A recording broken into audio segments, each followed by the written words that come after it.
देश को कोरोना से बचाने की वैक्सीन आ गई है, लेकिन कोरोना जब अपने चरम पर था तब मौत के संक्रमण को देश से बचाने में अपनी जान गंवाने वाले देश के सैकड़ों कोरोना वॉरियर्स के परिवार को अब भी सरकारी मदद के लिए तरसाया जा रहा है। ऐसे मुद्दे पर दस्तक देने की जिम्मेदारी आज तक ने उठाई है। नमस्कार, मैं हूं आपके साथ रोहित सरदाना, आपका स्वागत करता हूं। सबसे पहले आपको बताते हैं कि आज की दस्तक किन किन मुद्दों पर होगी। पहली दस्तक देंगे कोरोना वॉरियर्स से सरकारी धोखेबाजी पर। मध्य प्रदेश से लेकर देश की राजधानी दिल्ली तक की कहानी आज तक के संवाददाताओं की टीम लेकर आई है। दूसरी दस्तक हम देंगे अपनी मुहिम के साथ बेरोजगारी के खिलाफ।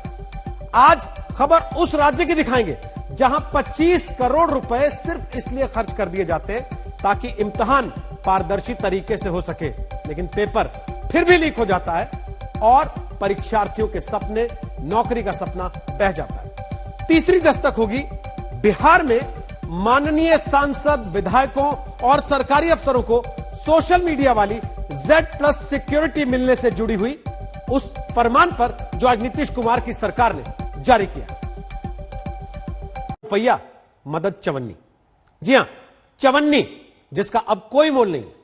देश के कई राज्यों के भीतर कोरोना वॉरियर्स से किए गए सरकारी वादे की यही हकीकत है। कोरोना योद्धा, कोरोना वॉरियर्स यानी वो डॉक्टर्स, नर्स, मेडिकल स्टाफ, पुलिसकर्मी जिन्होंने कोरोना के बेहद कठिन वक्त में अपनी जान की बाजी लगाकर देश के लोगों की रक्षा की। उन्हीं को कोरोना वॉरियर्स बताकर कई राज्य सरकारों ने जान जाने पर लाखों रुपए का मुआवजा देने का ऐलान किया। फिर क्या हुआ? आज तक की दस्तक में देखिए हकीकत। उसने मेरे को 5 बार फोन किया कि पापा यहां से मेरे को निकाल लो, यहां मैं ठीक नहीं हूं, परंतु मेरे पास कोई रास्ता नहीं था। मैंने बंसल में प्रयास किया, नेशनल हॉस्पिटल में प्रयास किया, वेदांता इंदौर में प्रयास किया, पर किसी ने नहीं कहा कि मेरे यहाँ ले आओ, मैं इसको भर्ती कर लूंगा। पर कोई रास्ता चूंकि बना ही नहीं। मैंने दिन भर प्रयास किया। यहाँ से जो लोग सागर से जिसके जूनियर सीनियर पहुंच गए थे वो भी प्रयास करते रहे, पर कोई विकल्प नहीं मिला। लापरवाही दोनों जगह, सागर में भी हुई और वहाँ चिराई में तो खैर होती है, कोई बात ही नहीं है। वहाँ तो कुछ पता ही नहीं चलता कि किसके साथ क्या हो रहा है। बाहर अपने अस्पताल को बैठ के देखते रहो। आंसुओं की लकीरों में ही नहीं बल्कि इस पिता की नस नस में दर्द बह रहा है, जिसे कोई सरकारी मुआवजे के नोटों का बंडल पहुंच नहीं सकता।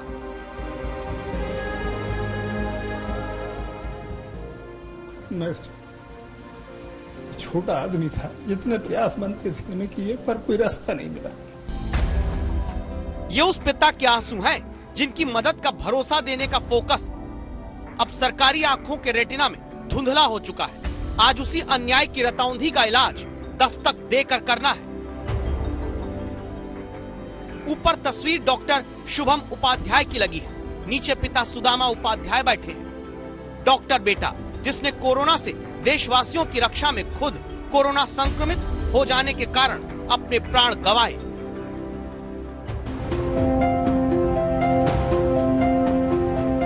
मध्य प्रदेश की राजधानी से सिर्फ 180 किलोमीटर दूर सागर जिले के इस घर में जब सरकारी मदद के हाथ पहुंचाना सिस्टम भूल गया तो आज तक संवाददाता रवीश पाल सिंह को दस्तक देने पहुंचना पड़ा। इस वक्त हम शुभम उपाध्याय के घर पे मौजूद है। ये वो छोटा सा घर शुभम का, जहां पे रह करके इस छोटे से गांव में उसने बचपन से ही अपना हुनर दिखाया था। 2020 में मार्च में जब उनका कोर्स पूरा हुआ तो उनकी पहली पोस्टिंग कोरोना काल के दौरान कोरोना वार्ड में लगाई गई। आईसीयू में रहकर वो लगातार कोरोना के मरीजों की देखभाल करते रहे, लेकिन दुर्भाग्यवश अक्टूबर में वो खुद कोरोना से संक्रमित हो गए। पिछले साल 25 नवंबर को कोरोना से नागरिकों की रक्षा में युवा डॉक्टर शुभम की मृत्यु होती है। 26 नवंबर को मुख्यमंत्री शिवराज सिंह ने खुद लिखा कि कोरोना वॉरियर डॉक्टर शुभम ने प्राण न्यौछावर कर दिए। 27 नवंबर को कोरोना योद्धा बताते हुए शिवराज सिंह के कार्यालय की तरफ से 50 लाख की मदद का ऐलान हो गया। भारत में खबर गर्म हो तो सरकारी वादे बहुत करीब आकर किए जाते हैं, लेकिन वक्त बीतने के साथ ही क्या छोड़ दिया गया है। कोरोना योद्धा बताए गए युवा डॉक्टर शुभम उपाध्याय के परिवार को आज तक संवाददाता रवीश पाल सिंह ने पूछा, बताइए क्या 2 महीने पहले 50 लाख की मदद का 1 रुपया भी आया? मुख्यमंत्री जी ने फेसबुक पे भी, ट्विटर पे डाला था, और योजना भी है। 26 तारीख के रात को 2 बजे प्रशासनिक अधिकारी मेरे से सारे पेपर्स भी लेके गए थे, परंतु अभी तक मिला कुछ नहीं। भोपाल से अगर कोई सरकारी अधिकारी सिर्फ रोज 10 किलोमीटर पैदल भी चलते हुए मदद का चेक लेकर आता तो 18 दिन में कोरोना से देश बचाने में प्राण देने वाले डॉक्टर के घर मदद पहुंच जाती। लेकिन यहाँ तो 2 महीने बीत चुके हैं। क्या कह सकते सर, मैं तो चूंकि जो अपनी फॉर्मेलिटी थी मैंने कर दी, उनकी फॉर्मेलिटी है, शायद कर दें भाई, बेहतर है, नहीं करें उनका काम। देश के लिए जान देने वालों के घर में सरकारी धोखेबाजी इसलिए पीड़ितों के आंसू बहा रही है क्योंकि जिस राज्य में मुख्यमंत्री कोरोना वॉरियर्स के सम्मान में ट्वीट करते हैं, उन्हीं के स्वास्थ्य मंत्री प्रभुराम चौधरी आज तक संवाददाता के सवाल का जवाब नहीं दे पाते। 2 महीने करीब होने को आए, जिसमें कहा गया था कि हम 50 लाख रुपए सरकार उन्हें देगी परिजनों को, लेकिन आज तक नहीं मिले हैं। अब इसकी जानकारी मैं आपको लेकर बता दूंगा। स्वास्थ्य मंत्री को जानकारी नहीं कि मुख्यमंत्री के ऐलान का क्या हुआ, तो क्या बस कोरोना वॉरियर्स जब जान लगातार गंवा रहे थे तो उनकी मदद की योजना के नाम पर वाहवाही लूटना मकसद था? दरअसल केंद्र सरकार ने जिस तरीके से कोरोना योद्धाओं के लिए बीमा की योजना शुरू की थी, उसी को ध्यान में रखते हुए मध्य प्रदेश सरकार ने भी कोरोना योद्धाओं के लिए इस योजना की अप्रैल में शुरुआत कर दी थी। शुरुआत में इस योजना को जून तक के लिए लागू किया गया था, लेकिन बाद में इसका समय बढ़ा दिया गया। सरकार का दावा है कि उसने अब तक करीब 20 कोरोना योद्धाओं के परिजनों को 10 करोड़ रुपए का मुआवजा दे दिया है, लेकिन अभी भी ऐसे कई कोरोना योद्धाओं के परिजन हैं पूरे मध्य प्रदेश में जो सरकार के वादे के बाद मुआवजा मिलने का इंतजार कर रहे हैं। टीकमगढ़ जिले में कोरोना वॉरियर सिपाही पति विजय घोष को गंवाने के बाद तस्वीर लेकर बैठी हैं पत्नी फूलवती। आंसू रुकने का नाम नहीं लेते। 2 बेटियां हैं, 2 बेटे हैं। इन्हें भी 50 लाख रुपए की मदद मिलनी थी। आज तक आरोप है भोपाल से जवाब भी नहीं आया। हमारे कार्यालय से इसकी संपूर्ण प्रक्रिया का पालन किया जा चुका है और हमारे यहाँ से प्रकरण बना करके भेजा जा चुका है 19/10/2020 में, जिसे कलेक्टर साहब के माध्यम से राहत आयुक्त को भी भेजा जा चुका है। कोरोना की वैक्सीन आ गई, लेकिन कोरोना रक्षकों के घर में सरकारी सहायता के नाम पर चवन्नी भी न भेज पाने वाला प्रशासन कितना लाल फीताशाही से संक्रमित है, अब सबूत देखिए। मध्य प्रदेश के स्वास्थ्य मंत्री नहीं जानते कितने कोरोना योद्धाओं ने जान प्रदेश के लिए दे दी। क्या कोई आंकड़ा अब तक सरकार के पास है कि कितने स्वास्थ्य कर्मियों का निधन जो है कोरोना की वजह से हुआ है मध्य प्रदेश में? उसकी एग्जैक्ट संख्या तो मैं अभी नहीं बता सकता हूँ। स्वास्थ्य मंत्री तो ये भी नहीं जानते कि कोरोना से नागरिकों की रक्षा में कितने कोरोना योद्धाओं को सरकारी मदद दी गई। कोई डाटा कि उनमें से कितनों को अब तक ये राशि मिल पाई है या कितने इससे वंचित है? अभी मेरे पास एग्जैक्ट फिगर नहीं है। संक्रमण के भयानक काल में कोरोना वॉरियर्स को तालियों से सम्मान तो खूब मिला, लेकिन तालियां परिवार नहीं चला सकती। बेटे को नौकरी नहीं दिला सकती, बेटियों की शादी भी नहीं करा सकती और लाखों की मदद का वादा करने वाली व्यवस्था फिलहाल मदद के नाम पर चवन्नी भी नहीं भेज पाई। रवीश पाल सिंह, भोपाल, आज तक। हैरानी इस बात की है कि कोरोना योद्धाओं के जान गंवाने का पुख्ता सरकारी आंकड़ा तक नहीं है। हां, इंडियन मेडिकल एसोसिएशन के मुताबिक जरूर दावा है 734 डॉक्टर्स ने कोरोना से देश की रक्षा करते हुए अपने प्राण गंवा दिए। यह मामला सिर्फ एक राज्य का नहीं है, राजधानी दिल्ली में भी ऐसा ही आरोप लगता है। 1 करोड़ की मदद देने का ऐलान करने वाली सरकार ने कई कोरोना वॉरियर्स की सहायता के नाम पर हाथ खींच लिए और शर्तें लागू वाला नियम लगा दिया।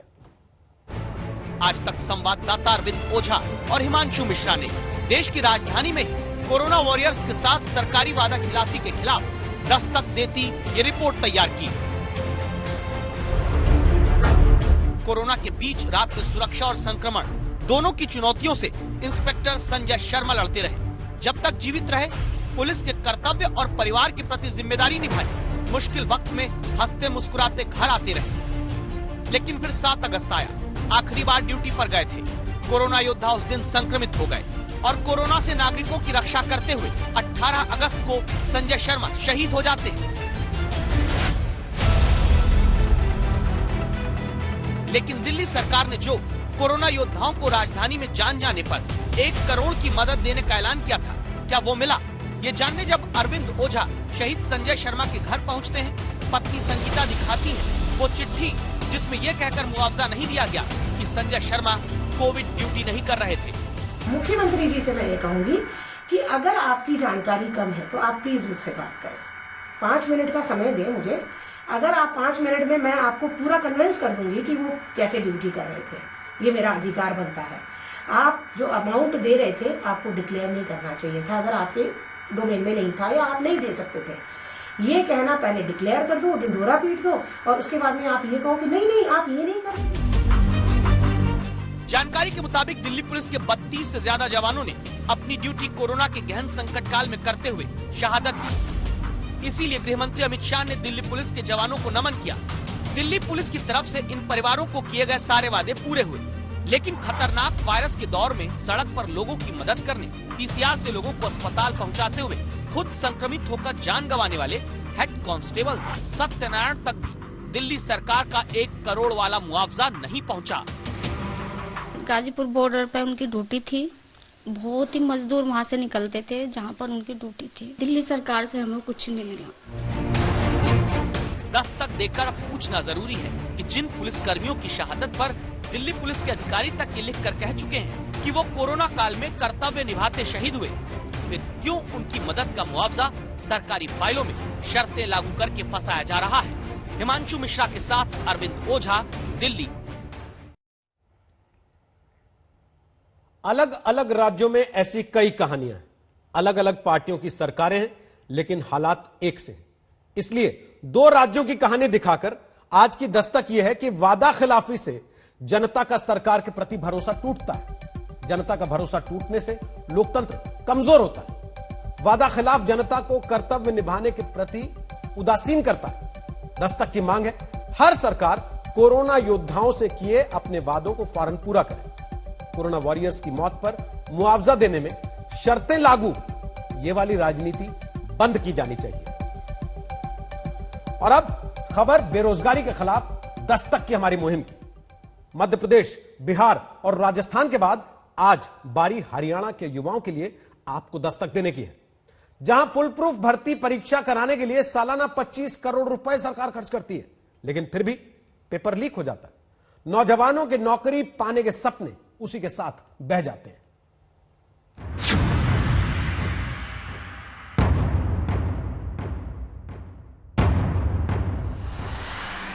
मध्य प्रदेश, बिहार, राजस्थान में युवाओं की नौकरी लटकाने वालों पर दस्तक के बाद अब बारी हरियाणा की।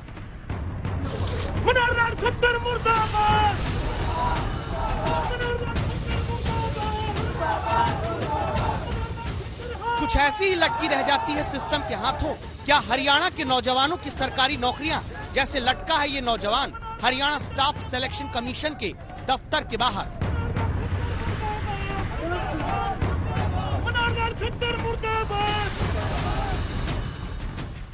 क्योंकि ज्यादातर भर्ती परीक्षा से पहले बच्चों की आंखों में खुशियों के लिए लड्डू चढ़ाने से लेकर वैष्णो देवी जाने तक की मान मनौती तक आरोप है हरियाणा में खाली चली जा रही है।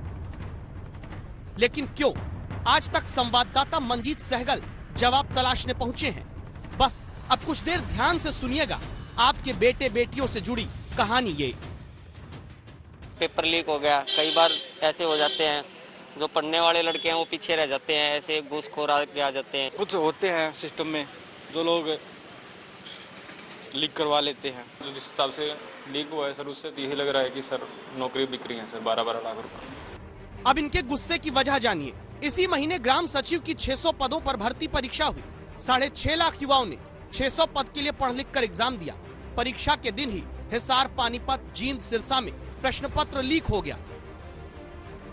बस उसके बाद हरियाणा कर्मचारी चयन आयोग, जिसके दफ्तर में विवेकानंद का ध्येय वाक्य लिखा है, उसे बदलकर युवाओं से कह दिया गया, पढ़ो लिखो और नौकरी के लिए दौड़ते रहो। युवाओं को एक बार फिर बस मोबाइल पर न्यूज मिल जाती है, बेटा पेपर रद्द हो गया और फिलहाल आपकी नौकरी पाने की उम्मीदें भी। कई प्राइवेट कॉलेजेस एंड इंस्टीट्यूशंस के अंदर ग्राम सचिव के एग्जामिनेशंस के अंदर पेपर की, आंसर की मोबाइलों पर मिली, बाहर से लोगों ने आंसर की प्रोवाइड करी। स्टाफ सिलेक्शन कमीशन ने यह निर्णय लिया है कि चारों जो एग्जाम्स हुए थे 9 और 10 तारीख को उसको विड्रॉ किया। यह हालत उस चयन आयोग के राज में है जिसके दफ्तर के बाहर पारदर्शिता की मुनादी पोस्टर चिपका कर की गई है। हम इस वक्त हरियाणा स्टाफ सिलेक्शन कमीशन के कार्यालय के बाहर खड़े हैं। कार्यालय के बाहर बहुत बड़ी एक होर्डिंग लगाई गई है जिसमें सेलिएंट फीचर्स लिखे गए हैं। इसमें लिखा है कि स्टाफ सिलेक्शन कमीशन का जो सिलेक्शन प्रोसेस है वो ट्रांसपेरेंट है और रिक्रूटमेंट प्योरली मेरिट के बेस पर होती है। लेकिन जिस तरह से हरियाणा स्टाफ सिलेक्शन कमीशन के टेस्ट पेपर्स लीक होते हैं, जिस तरह से भर्तियों में व्यापक गड़बड़ियों के आरोप लगते हैं, उसे नहीं लगता कि हरियाणा स्टाफ सिलेक्शन कमीशन में किसी तरह की ट्रांसपेरेंसी बरती जाती है। 15 जुलाई 2020 के आंकड़ों के मुताबिक हरियाणा रोजगार पोर्टल कॉल सेंटर पर ही 13 लाख से ज्यादा बेरोजगारों ने रजिस्ट्रेशन करा रखा है। Centre for monitoring Indian economy के आंकड़े बताते हैं हरियाणा में बेरोजगारी दर देश के औसत से 3 गुना ज्यादा है और भर्ती परीक्षा बिना पेपर लीक हुए न करा पाने वाला कर्मचारी चयन आयोग फुल प्रूफ सिक्योरिटी के नाम पर कितना पैसा बहाता है, संवाददाता मंजीत सहगल से सुनिए। हरियाणा स्टाफ सिलेक्शन कमीशन प्रति साल 25 करोड़ रुपए सिक्रेसी मेंटेन करने पर खर्च करता है। बावजूद इसके लगातार क्वेश्चन पेपर्स लीक हो जाते हैं और स्टाफ सिलेक्शन कमीशन पर धांधली और धंधेबाजी के आरोप लगते हैं। सवाल वही, आखिर जनता का पैसा क्यों बहाया जा रहा है?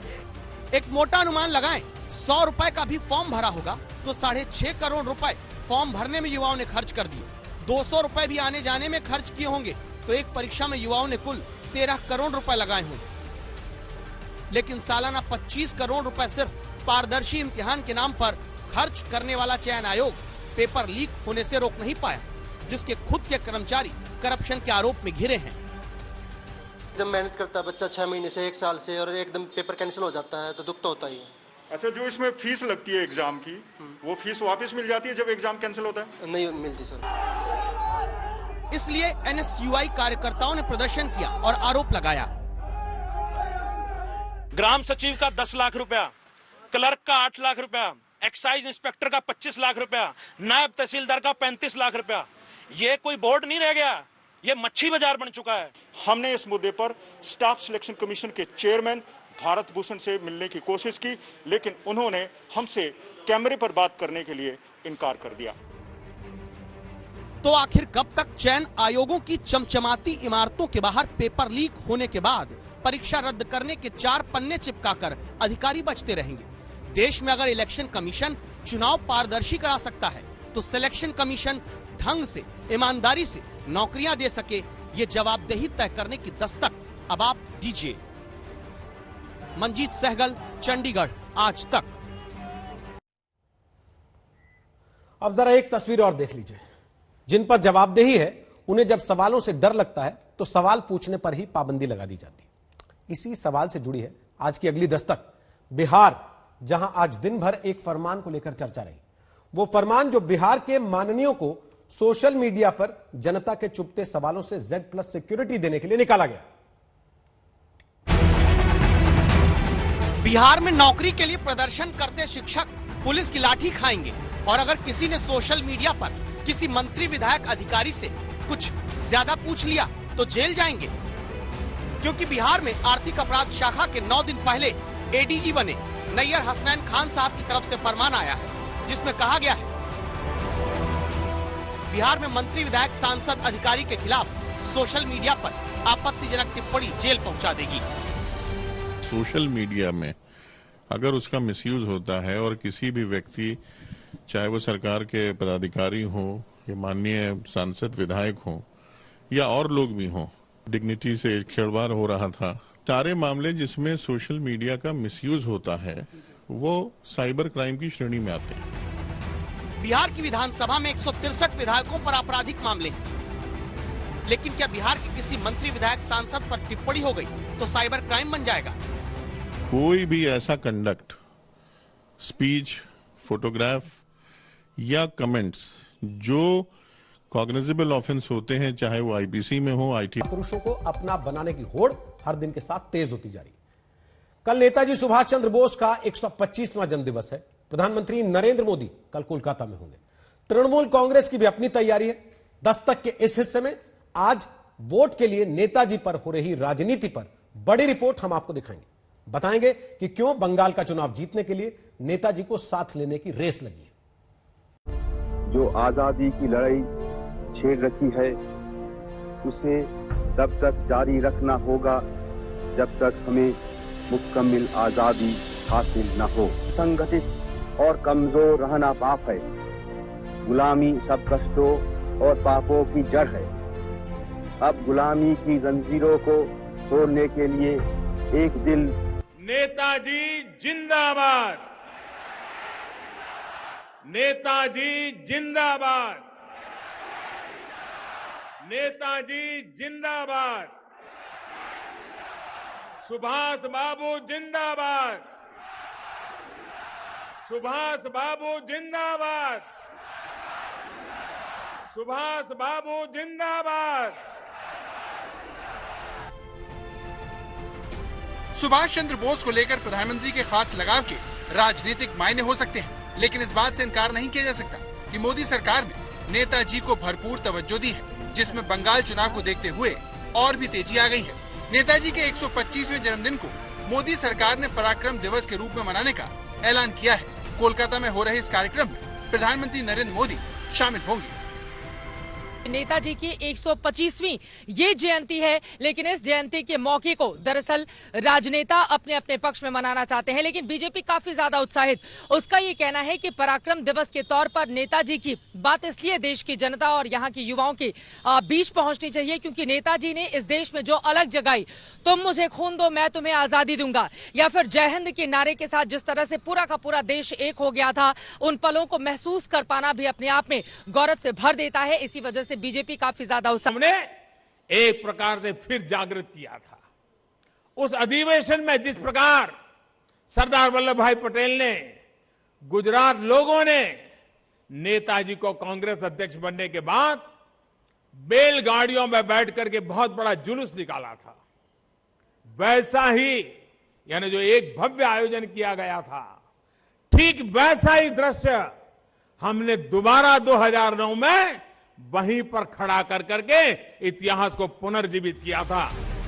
प्रधानमंत्री अक्सर इस घटना का जिक्र करते हैं, जिसे वो कांग्रेस के इतिहास का टर्निंग पॉइंट मानते हैं और इसे जानबूझकर भुलाने का आरोप भी लगाते हैं। मजा यह है कि गुजरात की धरती पर उन्होंने सिद्ध किया था, लेकिन उस 1938 के बाद पता नहीं क्यों इतिहास की इतनी महत्वपूर्ण घटना, कांग्रेस पार्टी की महत्वपूर्ण घटना, लेकिन चूंकि एक परिवार उसमें लाइमलाइट में नहीं था, इसलिए उस घटना को भुला दिया, उस घटना को भुला दिया गया। वरना किसी को भी गर्व होना चाहिए था कि कांग्रेस पार्टी के इतिहास का एक महत्वपूर्ण टर्निंग पॉइंट है, इसका गौरवगान होना चाहिए, लेकिन भुला दिया गया। लेकिन हम भूलने नहीं देंगे।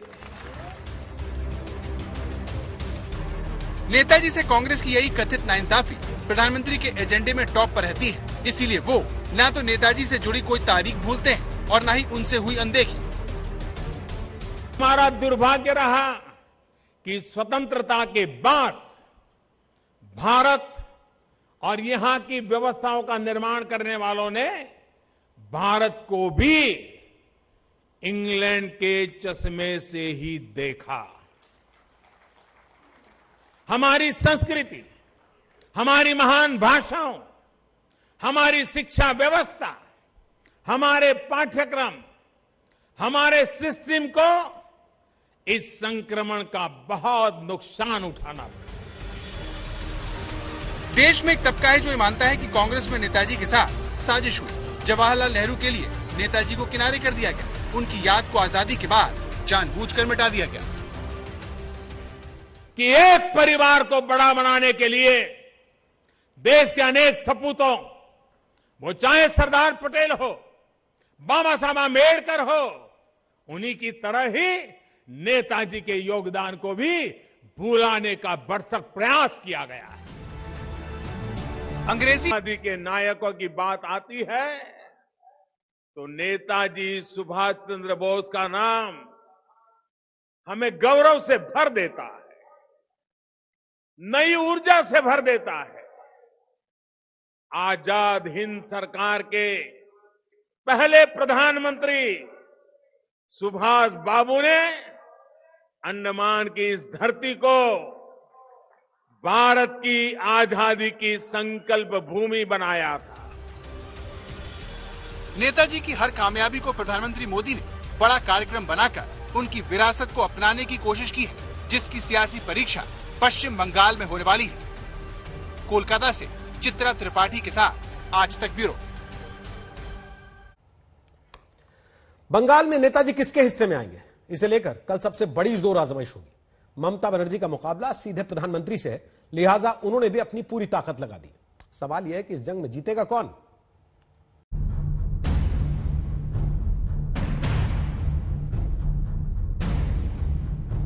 नेताजी की विरासत को लेकर पश्चिम बंगाल में जोरदार सियासी घमासान हो रहा है। सुभाष चंद्र बोस की 125वीं जयंती पर बीजेपी को जहां प्रधानमंत्री के कार्यक्रमों से आस है, तो ममता बनर्जी रोड शो से इसका जवाब देने वाली है। मुख्यमंत्री ममता बनर्जी नेताजी की 125वां जन्म जयंती का अनुष्ठान का सूचना करेंगी और यहां से एक पदयात्रा निकाली जाएगी जो दक्षिण कोलकाता में रेड रोड में नेताजी का और एक स्टैचू है, वहां तक ये पदयात्रा निकाला जाएगा। ये राजनीतिक होड़ नेताजी के जन्मदिन के नामकरण को लेकर भी हो रही है। 23 जनवरी को केंद्र सरकार पराक्रम दिवस कह रही है, तो ममता बनर्जी ने इसे देश नायक दिवस नाम दिया है।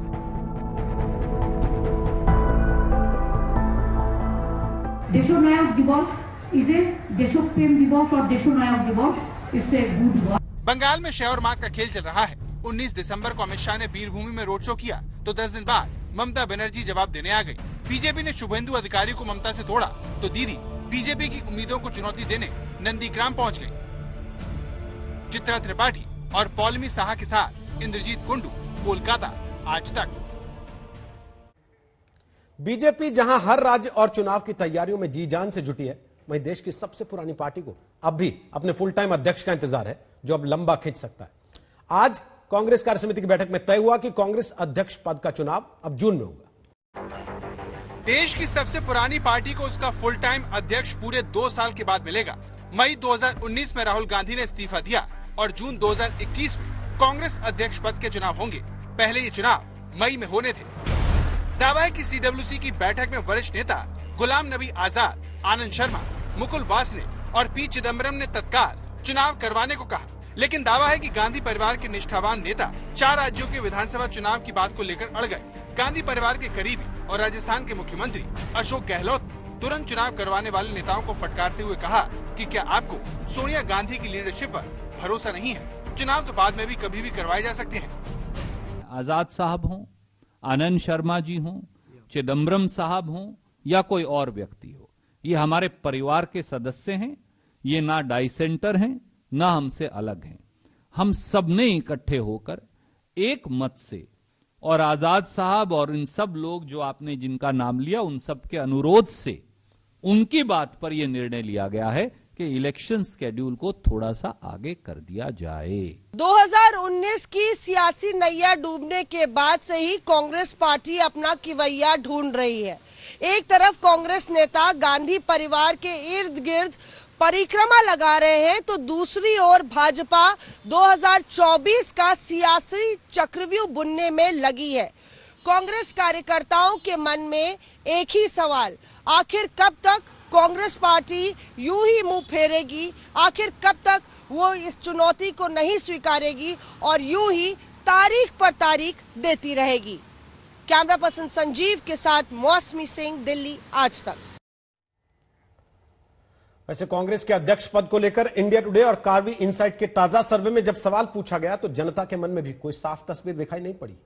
कांग्रेस में कौन सा नेता जान डाल सकता? इस सवाल के जवाब में पहले नंबर पर मनमोहन सिंह रहे, दूसरे नंबर पर राहुल गांधी और तीसरे नंबर पर सचिन पायलट रहे। खास बात यह कि सचिन पायलट को लेकर लोगों की पसंद पिछले साल के मुकाबले काफी बढ़ी है, मनमोहन और राहुल को लेकर घटी है। गैर गांधी अध्यक्ष की रेस में भी मनमोहन सिंह पहले नंबर पर हैं और सचिन पायलट दूसरे नंबर पर। जब जनता से बगैर गांधी कांग्रेस के बेहतर होने का सवाल पूछा गया तो 52% लोगों ने हां में जवाब दिया। यह जनता की राय है, लेकिन कांग्रेस के बड़े नेता पहले ही कह चुके हैं कि 99.99% लोग कांग्रेस में राहुल गांधी को ही अध्यक्ष देखना चाहते हैं। बहरहाल अब ये तय होगा जून में।